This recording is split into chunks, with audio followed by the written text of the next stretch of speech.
Quelle est la situation au Proche-Orient? La bande de Gaza coupée en deux, l'armée israélienne continue à bombarder, progresse dans Gaza. Le Proche-Orient, la situation, les États-Unis s'opposent à tout cessez-le-feu qui ne ferait que maintenir le Hamas en place. C'est ce qu'explique le secrétaire d'État Anthony Blinken. Le pensez-vous? Je pense qu'un cessez-le-feu provisoire est nécessaire. Non pas qu'il empêcherait Israël de poursuivre son offensive, on sait qu'il a cette volonté, mais parce que ça permettrait d'évacuer les blessés, de protéger la population civile et d'apporter de l'aide humanitaire. Sur cette position-là, il est possible d'avoir un consensus entre les États-Unis, la France et les pays arabes. Pour Israël, les conditions qui sont posées, c'est la libération des otages. Et c'est vrai que la pause humanitaire, ou la pause qui serait celle qui est entrouverte aujourd'hui, permettrait cette libération des otages.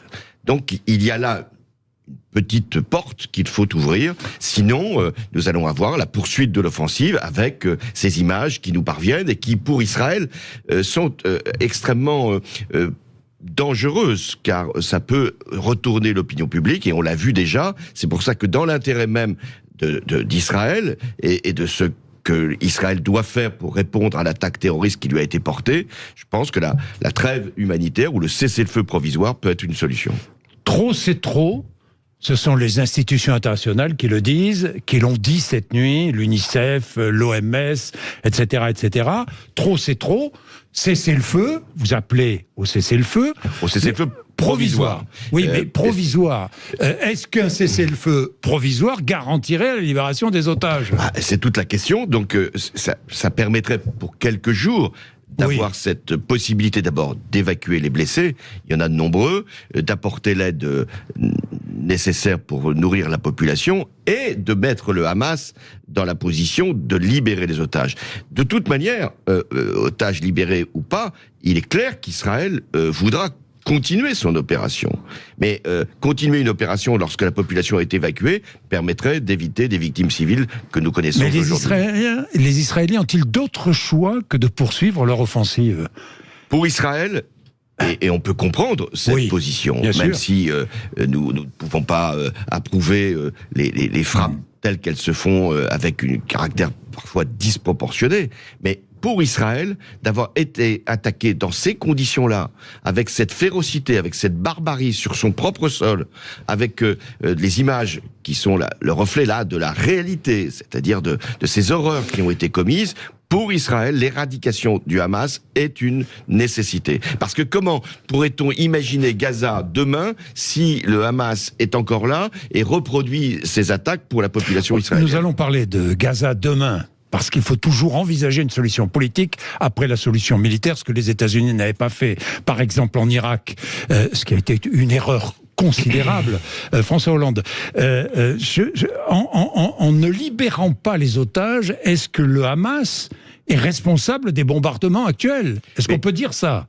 On peut dire que le Hamas est responsable de la situation qui a été créée. C'est le Hamas qui fait l'attaque terroriste, qui conduit Israël à faire une réponse. Et quand le Hamas fait son opération barbare, son opération féroce, son opération contre des civils, le Hamas sait parfaitement qu'il va y avoir une réplique israélienne. C'est parfaitement que la population de Gaza va être la première victime. Les victimes aujourd'hui collatérales, bien sûr, sont celles que Israël bombarde pour essayer d'éradiquer le Hamas, mais c'est très clairement le Hamas qui a voulu cette situation de conflit et cette situation de guerre. Pourquoi?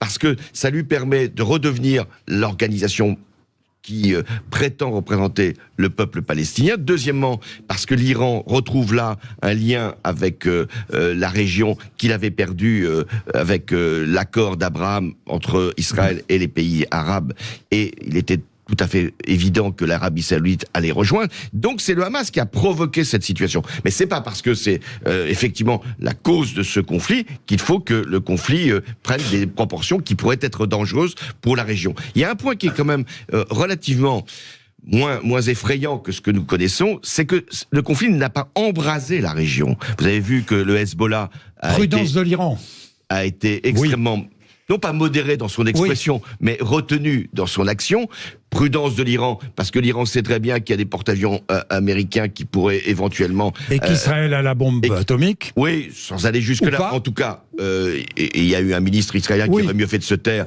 et qui a été sanctionné. Parce qu'il y a aussi cette responsabilité du gouvernement des Netanyahou d'activer aussi les forces les plus extrêmes, mais il empêche que le conflit ne s'est pas étendu à la région, et donc ça peut laisser entrevoir une solution politique. Et le rôle de la France, justement, j'allais y venir, c'est précisément de faire apparaître que la solution politique est la seule issue à ce conflit. Alors, avant de parler du rôle de la France, simplement, la question que je vous pose, François Hollande, est-ce que vous pensez qu'Israël est en train de commettre un génocide à Gaza? Le mot est employé, vous l'avez entendu, vous l'avez lu. Est-ce qu'Israël est en train de commettre un génocide, crime de guerre, violation du droit international? Ce sont des formules qui sont en réalité des éléments de droit. Pardon de mettre du droit sur des atrocités ou sur des morts. Mais un génocide, qu'est-ce que c'est dans le droit international? C'est l'élimination par un État d'une population ou d'un groupe. Il y a eu un génocide, la Shoah, c'était l'élimination des Juifs, 6 millions de morts. Il y a eu un génocide avant même la Shoah, le génocide arménien, la volonté d'éliminer pour les Turcs de l'époque les Arméniens. Il y a eu un génocide au Rwanda. C'est donc l'élimination complète. Nous ne sommes pas dans cette situation. Il y a des morts, mais ce n'est pas une volonté génocidaire. Il y a 2 500 000 personnes qui vivent à Gaza. Il y a eu, hélas, 7, 8, 10 000 morts, nous ne savons pas exactement le chiffre, mais nous ne sommes pas dans cette situation. Est-ce que c'est un crime contre l'humanité? Un crime contre l'humanité, c'est ce qu'a fait le Hamas en Israël, c'est-à-dire attaquer une population civile, alors même qu'il n'y avait rien qui pouvait justifier de tuer des civils, même pour mener une action contre les militaires d'Israël. Un crime de guerre, c'est encore autre chose. C'est-à-dire, c'est finalement de frapper des civils au nom d'objectifs militaires sans qu'il y ait finalement d'intérêt pour la chose militaire. C'est ce qu'ont commis les Russes en Ukraine. Donc voilà, je crois que c'est très important pour ceux qui nous écoutent. Préciser les choses. Et parce que les mots finissent par être dévoyés. C'est suffisamment grave pour qu'on ne mette pas des mots qui ne correspondent pas à la réalité. Il y a des morts, il y a des victimes civiles, il y a peut-être des crimes de guerre. Ça sera le tribunal pénal international qui aura à en juger, vraisemblablement. Mais je pense qu'il faut, de ce point de vue, maîtriser les vocabulaires. Est-ce que le gouvernement israélien devrait appeler à mettre fin à la colonisation? Oui. Oui, la responsabilité du gouvernement Netanyahou, 13 ans au pouvoir, ça a été de provoquer par la colonisation l'impossibilité de ce qu'on appelle la solution à 2 États. Comment voulez-vous avoir 2 États si dans l'État que vous voudriez reconnaître, l'État en l'occurrence palestinien, vous avez mité le territoire par la colonisation? Et encore récemment, le gouvernement Netanyahou a autorisé des colonisations en Cisjordanie qui ont provoqué aussi des morts. Encore récemment, il y a eu des incidents extrêmement graves à la suite d'interventions de colons israéliens. Donc, il est tout à fait indispensable, si on veut aller vers la solution politique, et que il y ait une reprise en main et qu'il y ait un nouveau gouvernement sans doute en Israël qui arrêtera ou démantèlera même les colonies.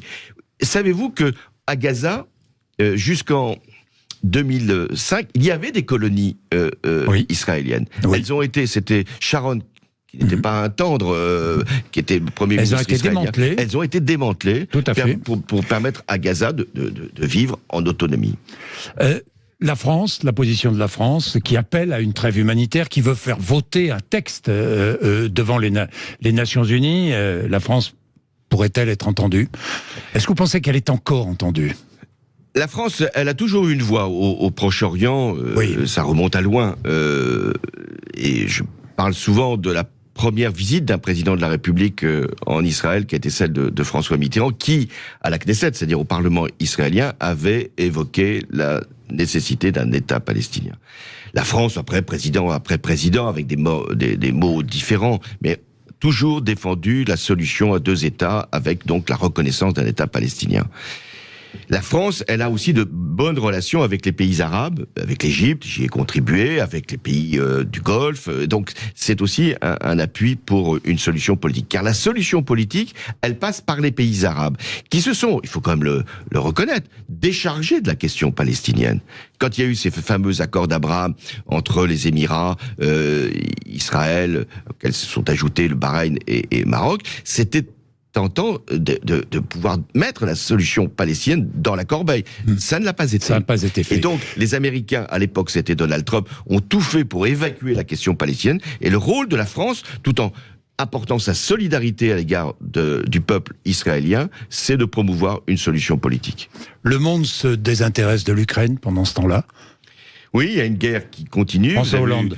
Cette nuit même, il y a eu 20 soldats ukrainiens qui ont été tués par un missile. Est-ce que l'Ukraine est dans une impasse, là ? Le conflit... C'est ce que dit le chef d'état-major de l'armée ukrainienne, pour la première fois.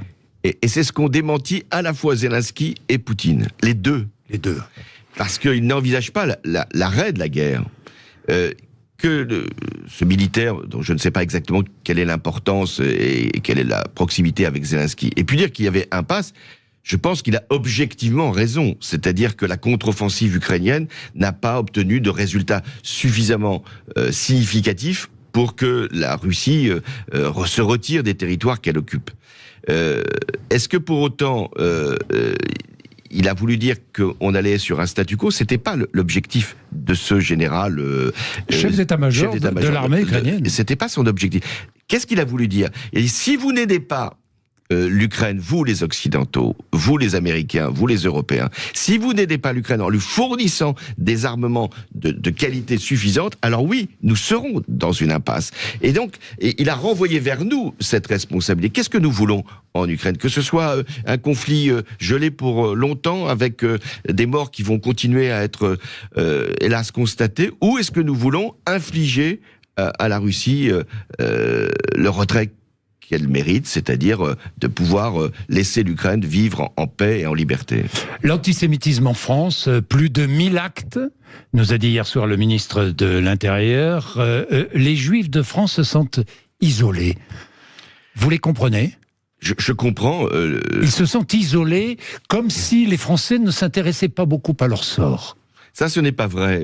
Je pense que les Français, dans leur très grande majorité, sont blessés, sont heurtés quand ils voient des étoiles de David qui sont apposées sur les murs. Et pire si tant est qu'on puisse mettre une hiérarchie, des croix gammées qui puissent être posées. Parce que ça nous atteint en tant que citoyens, en tant que républicains, parce que nous avons une histoire, nous la connaissons, l'histoire en France de l'antisémitisme, et de voir la résurgence de ces discours, de ces phénomènes, y compris par des populations qui sont différentes du passé, c'est vrai, eh bien ça doit nous obliger à une forme d'abord de soutien aux Juifs de France, parce que ce sont des citoyens à l'identique de nous, et parce que ce sont des citoyens qui ont été, en plus, dans leur histoire, persécutés, y compris en France. Donc nous devons leur montrer une amitié, une fraternité. La République, c'est la fraternité. On l'oublie souvent, ce dernier terme.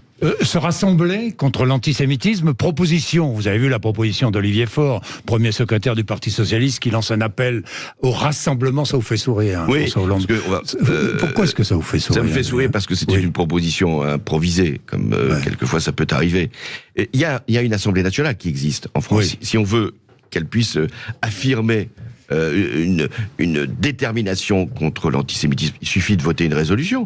Vous pouvez voter une résolution qui dit nous condamnons tous les actes antisémites, nous sommes en solidarité avec le peuple juif. L'Assemblée nationale est faite pour ça. J'ai une question. Est-ce que Jean-Luc Mélenchon et tous les députés LFI, pas tous, hein, mais certains, de nombreux élus LFI, encouragent l'antisémitisme par leurs propos et leur attitude ?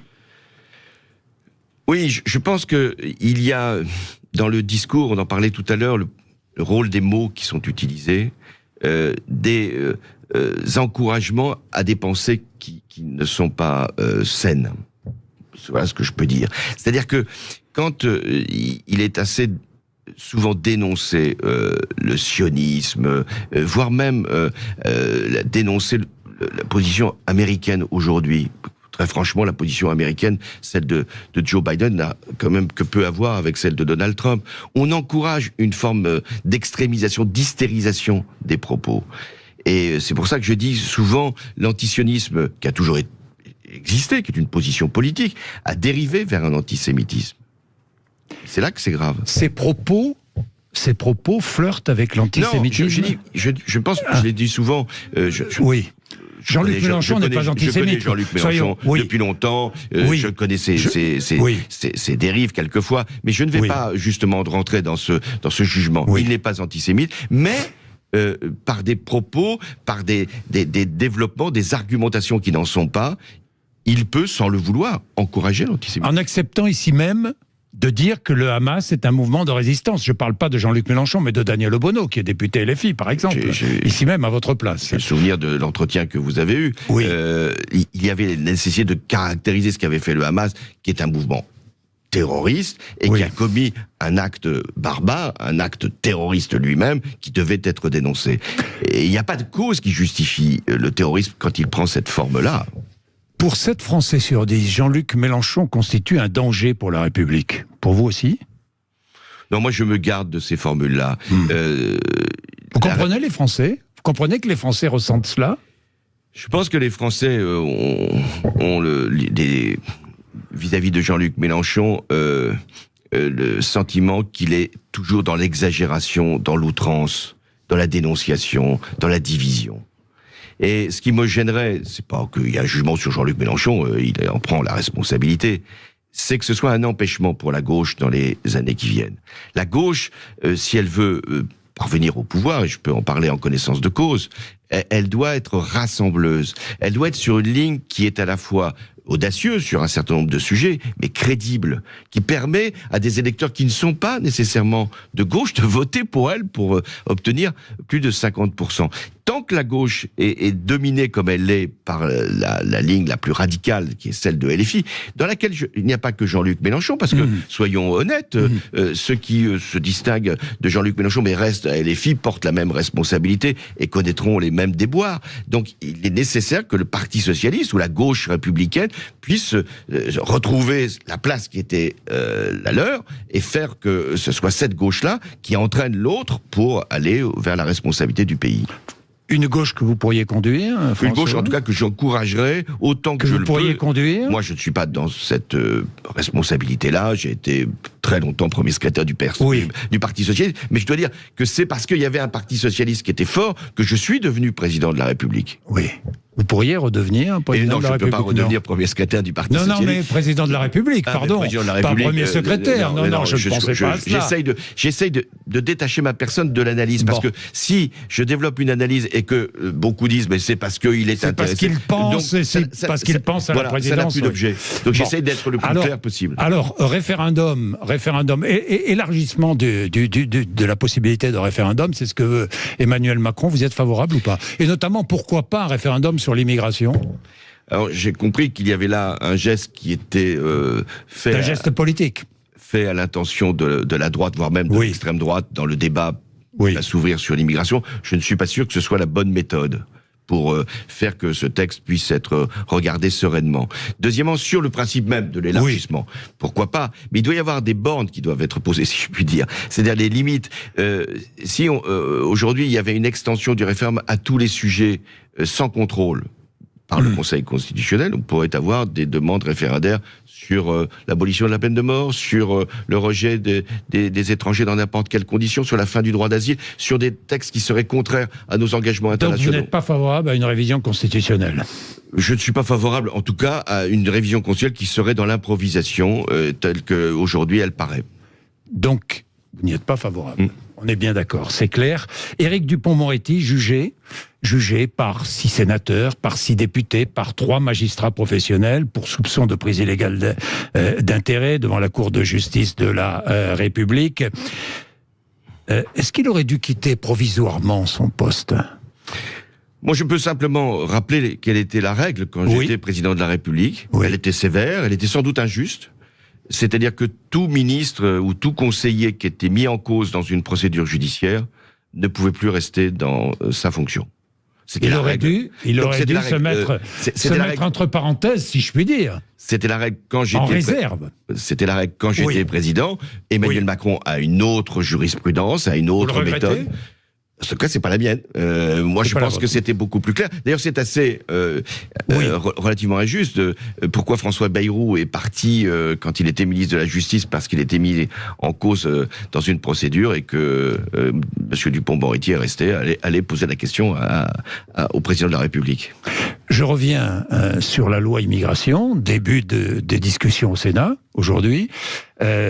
Quelques articles de ce projet de loi, remplacement de l'AME par une aide médicale d'urgence, ça vous paraît nécessaire ou pas? Non, ça me paraît là aussi un drapeau, un chiffon que la droite agite régulièrement. C'était le cas quand j'étais moi-même président de la République.